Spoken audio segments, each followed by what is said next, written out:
오늘 함께 살펴보실 말씀은 로마서 8장 31절에서 39절 말씀입니다. 로마서 8장 31절로 39절, 제가 가지고 있는 신약 성경 250면에 있습니다. 다 찾으셨으면 함께 읽으시겠습니다. 그런즉 이 일에 대하여 우리가 무슨 말 하리요? 만일 하나님이 우리를 위하시면 누가 우리를 대적하리요? 자기 아들을 아끼지 아니하시고 우리 모든 사람을 위하여 내주시니가 어찌 그 아들과 함께 모든 것을 우리에게 주시지 아니하시겠느냐? 누가 능히 하나님께서 택한 자들을 고발하리요? 의롭다 하신 이는 하나님이시니 누가 정죄하리요? 죽으실 뿐 아니라 다시 살아나신 이는 그리스도 예수시니 그는 하나님 우편에 계신 자요 우리를 위하여 간구하시는 자신이라. 누가 우리를 그리스도의 사랑에서 끊으리요? 환난이나 공고나 박해나 기근이나 적신이나 위험이나 칼이라. 기록된 바 우리가 종일 주를 위하여 죽임을 당하게 되며 도살당할 양같이 여김을 받았나이다 함과 같으니라. 그러나 이 모든 일에 우리를 사랑하시는 이로 말미암아 우리가 넉넉히 이기느니라. 내가 확신하노니 사망이나 생명이나 천사들이나 권세자들이나 현재일이나 장래일이나 능력이나 높음이나 깊음이나 다른 어떤 피조물이라도 우리를 우리 주 예수 그리스도 안에 있는 하나님의 사랑에서 끊을 수 없느니라. 아멘. 오늘 본문이 포함된 로마서 8장은 로마서 중에서도 가장 장엄한 장, 복음 중에서도 복음이 담겨있는 장이라 할 수 있습니다.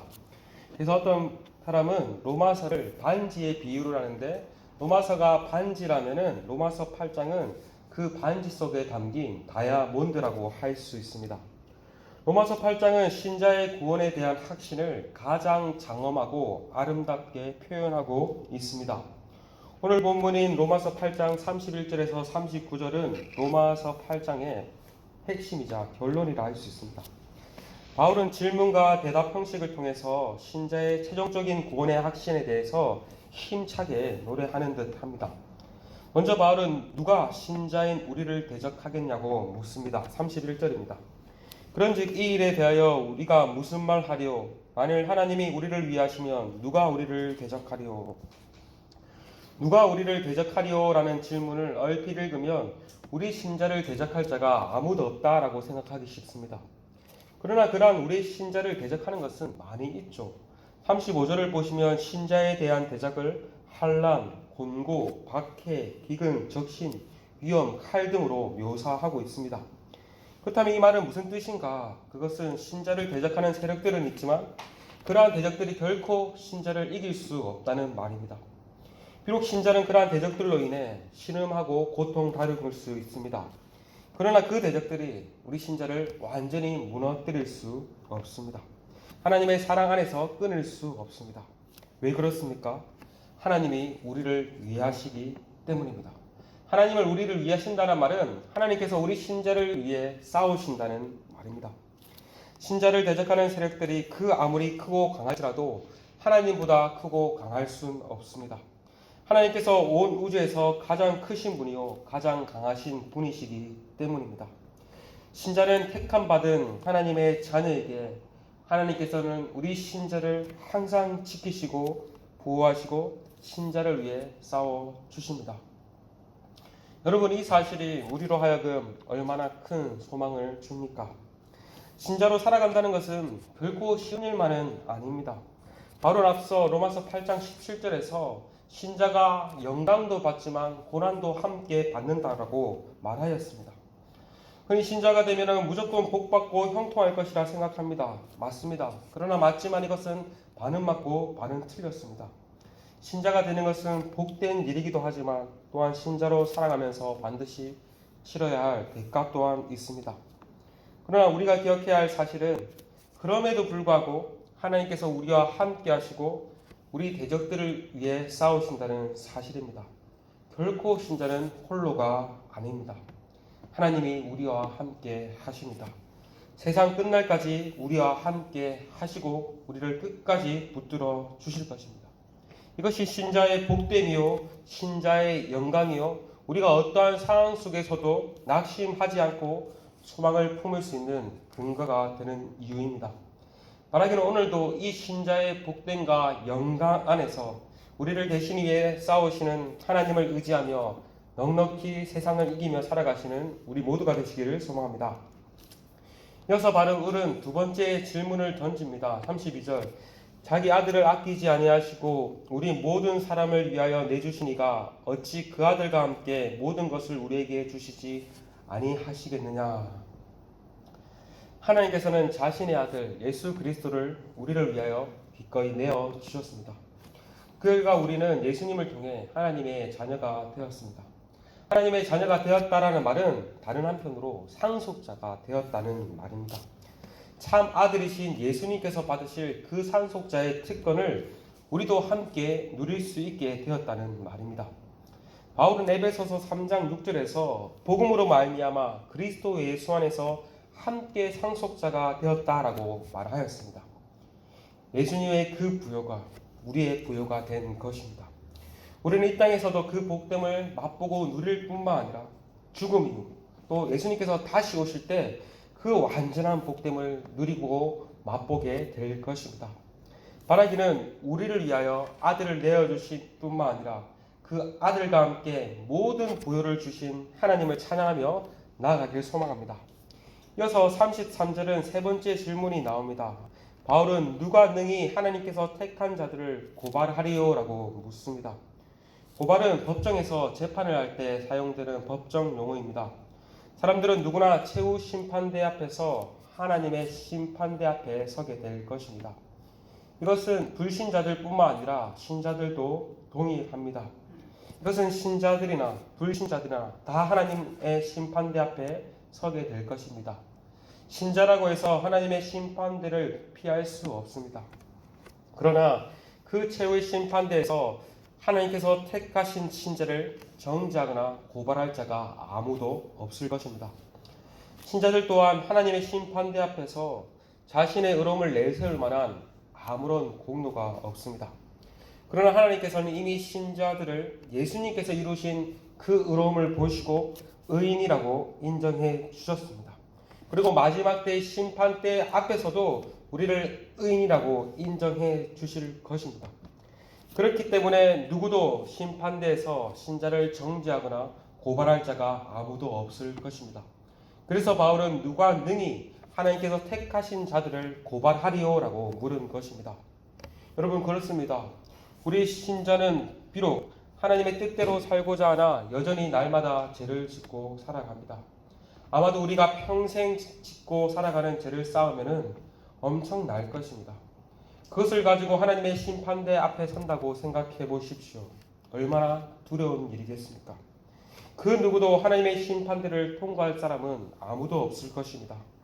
그러나 하나님께서는 이미 예수 그리스도께서 이루신 그 의를 가지고 우리에게 의의 옷을 입히시고 우리를 의롭다라고 인정해 주셨습니다. 뿐만 아니라 우리의 과거, 현재, 장차 지을 모든 죄에 대한 심판을 예수님께서 가져가셨습니다.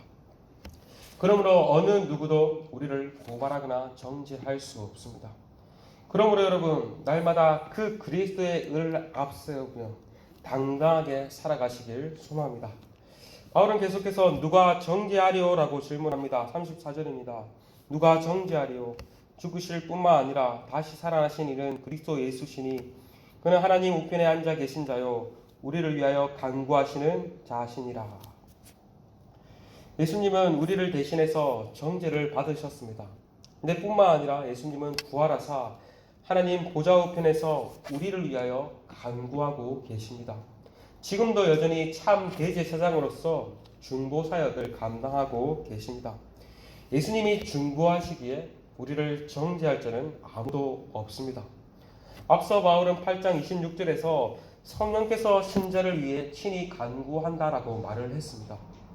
그런데 또 놀라운 사실은 성령님뿐만 아니라 예수님께서 그리스도께서 우리를 위해 간구하고 계신다는 사실입니다. 이 사실이 얼마나 놀랍고 복된 일입니까? 우리의 기도와 봉사는 늘 우리 중심적이고 늘 부족하지만 우리를 위해서 간구하시는 그리스도께서 간구하시기에 우리의 모든 것들이 하나님께 용납되고 온전히 받아질 수 있는 것입니다. 오늘도 이 사실을 기억했으면 좋겠습니다. 성령께서 그리스도께서 우리를 위해서 간구하신다는 사실을 기억하며 그로 인해서 감사하며 나아가는 우리 모두가 되기를 소망합니다. 끝으로 바울은 누가 우리를 그리스도의 사랑 안에서 끊으리요? 라고 묻습니다. 35절입니다. 누가 우리를 그리스도의 사랑 안에서 끊으리요? 환난이나 공고나 박해나 기근이나 적신이나 위험이나 칼이냐? 대답은 끊을 수 없다는 것이죠. 38절에서 39절에 이렇게 말합니다. 내가 확신하노니 사망이나 생명이나 천사들이나 권세자들이나 현재일이나 장래일이나 능력이나 높음이나 깊음이나 다른 어떤 피조물이라도 우리를 우리 주 예수 그리스도 안에 있는 하나님의 사랑에서 끊을 수 없느니라. 이것은 바울은 자신의 경험에서 나온 간증과도 같을 것입니다. 바울 또한 자신의 복음의 일꾼으로 살아가면서 많은 환난과 공고나 박해, 헐벗고 굶주림, 칼의 위험을 당했습니다. 그러나 그러한 것들이 있었지만 결코 그것이 하나님의 사랑 안에서 끊을 수 없다고 경험하였고 그것을 고백하고 있는 것입니다. 그러므로 바울 당시 이 편지를 받고 있는 고난 가운데 신앙생활을 하고 있는 로마 교회 성도들을 위로하였을 뿐만 아니라 오늘날을 살아가고 있는 우리들을 위로하고 우리들로 하여금 손을 품고 살아가도록 권면하고 있는 것입니다. 하나님께서는 한번 신자가 되어 그리스도와 하나가 된 신자는 세상 끝날까지 끝까지 붙들어 주실 것입니다. 비록 신자로 살아가며 당하는 무수한 어려움과 환난이 있을지라도 결코 그것들이 우리를 향한 하나님의 사랑을 끊을 수 없을 것입니다. 그리고 그 어떤 존재도 심지어 천사와 같은 영적 존재라 할지라도 우리를 우리 주 예수 그리스도 안에 있는 하나님의 사랑에서 끊을 수 없을 것입니다. 여러분, 이것이 얼마나 복됩니까? 신자는 이 복됨을 알고 그 복됨 가운데 살아가는 자들입니다. 바라기는 오늘 하루도 그 하나님의 사랑 안에서 거하며 살아가시는 여러분이 되시길 소망합니다. 그래서 정말 오늘 본문을 조금 한번 잔잔히 한번 묵상해 보시며 이 신자의 신자됨, 이 신자의 영광이 얼마나 복된지를 기억하면서 오늘도 하나님께 감사하며 담대하게 살아가시는 저와 여러분이 되시기를 간절히 소망합니다. 지금 함께 말씀을 붙잡고 나아갔으면 좋겠습니다. 오늘도 바울이 말하는 이 구원의 확신에 대한 그 확신이 우리 가운데 흘러 넘치게 하여 주시고 또 그로 인해서 모든 상황 가운데 하나님께 감사하며 소망을 붙들며 살아갈 수 있기를 이 시간 함께 기도합시다. 또한 교회 공동체를 위해서 함께 기도했으면 좋겠습니다. 또 다음 주면은 직분자를 선출하는 선거가 있습니다. 하나님께서 남은 한 주 가운데 또 성도들을 잘 준비케 하시고 그 과정 가운데도 은혜롭게 잘 진행되어서 우리 교회 공동체가 더욱더 든든하게 서나갈 수 있는 계기가 될 수 있도록 은혜를 허락해달라고 기도합시다. 특별히 또 입시를 본격적으로 준비하고 있는 고3 아이들을 위해서 함께 기도했으면 좋겠습니다. 서류를 접수하고 또 지필고사를 보는 준비하는 과정 가운데 또 한국을 오가는 가운데 하나님께서 안전함으로 은혜 가운데 다 잘 감당할 수 있도록 붙들어 달라고 또 생각나시는 시체들을 위해서 함께 기도하시며 나아가시겠습니다. 함께